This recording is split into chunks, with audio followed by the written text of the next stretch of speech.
بسم اللہ الرحمن الرحیم وَلْيَضْحَكُوا قَلِيلًا وَلْيَبْكُوا كَثِيرًا جَزَاءً بِمَا كَانُوا يَكْسِبُونَ۔ ترجمہ کنز العرفان۔ تو انہیں چاہیے کہ تھوڑا سا ہنس لیں اور بہت زیادہ روئیں، یہ ان کے اعمال کا بدلہ ہے۔ وَلْيَضْحَكُوا قَلِيلًا، تو انہیں چاہیے کہ تھوڑا سا ہنس لیں۔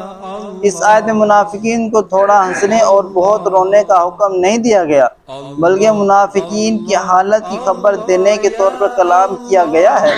آیت کا معنی یہ ہے کہ منافقین اگرچہ اپنی ساری زندگی ہنسے اور خوشیاں منائیں، یہ کم ہے، کیونکہ دنیا اپنی درازی کے باوجود قلیل ہے، اور آخرت میں ان کا غم اور رونا بہت زیادہ ہوگا، کیونکہ آخرت کی سزا ہمیشہ کے لیے ہوگی، کبھی ختم نہ ہوگی، اور ختم ہو جانے والی چیز نہ ختم ہونے والی کے مقابلے میں تھوڑی سی ہے۔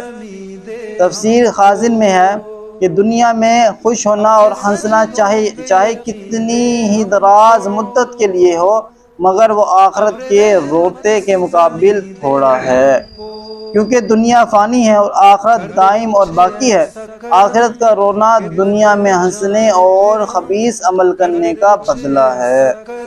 اس آیت میں اگرچہ منافقین سے متعلق کلام ہے، البتہ جداگانہ طور پر ہمیں بہرحال یہی حکم دیا گیا ہے کہ تھوڑا ہنسیں، اور اگر یہ درازی زیادہ کیا کریں، یعنی رب سے گریہ زاری زیادہ کیا کریں۔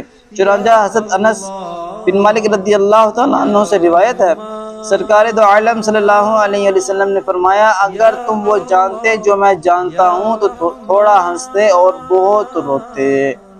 حضرت انس بن مالک رضی اللہ تعالیٰ عنہ فرماتے ہیں کہ میں نے رسول اللہ صلی اللہ علیہ وسلم کو ارشاد فرماتے ہوئے سنا کہ اے لوگو، اگر تمہیں رونا نہ آئے تو رونے کی کوشش کرو، کیونکہ جہنمی جہنم میں روئیں گے حتیٰ کہ ان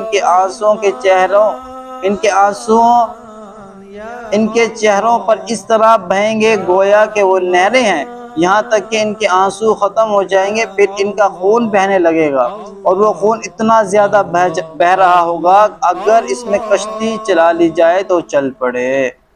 حضرت عبداللہ بن عمر رضی اللہ تعالیٰ عنہ فرماتے ہیں، حضرت سعد بن عبادہ رضی اللہ تعالیٰ عنہ بیمار ہوئے تو نبی اکرم صلی اللہ علیہ وسلم ان کی عیادت کے لیے تشریف لے گئے، اور ساتھ حضرت عبد الرحمن بن عوف، حضرت سعد بن ابی وقاص، عبداللہ بن مسعود رضی اللہ تعالیٰ عنہم تھے۔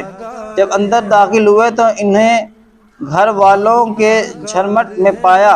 ارشاد فرمایا، کیا فوت ہو گئے؟ لوگوں نے عرض کی، یا رسول اللہ صلی اللہ علیہ وسلم نہیں۔ نبی کریم صلی اللہ علیہ وسلم رونے لگے۔ جب لوگوں نے آپ کو روتے دیکھا تو وہ بھی رونے لگے۔ ارشاد فرمایا، سنو، بے شک اللہ تعالیٰ آنکھ کے بہنے اور دل کے مغموم ہونے پر عذاب نہیں دیتا، بلکہ اس کی وجہ سے عذاب دیتا ہے یا رحم فرماتا ہے، اور زبان کی طرف اشارہ فرمایا۔ نبی اکرم صلی اللہ علیہ وسلم نے ایک مرتبہ حضرت جبرائیل علیہ السلام کو دیکھا کہ وہ رو رہے ہیں، تو آپ نے دریافت فرمایا، جبرائیل تم کیوں روتے ہو حالانکہ تم بلند ترین مقام پر فائز ہو؟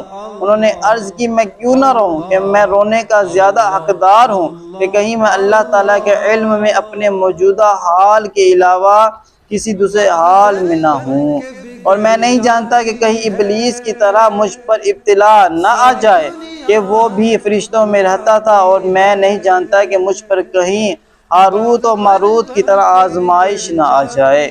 یہ سن کر رسول اکرم صلی اللہ علیہ وسلم بھی رونے لگے۔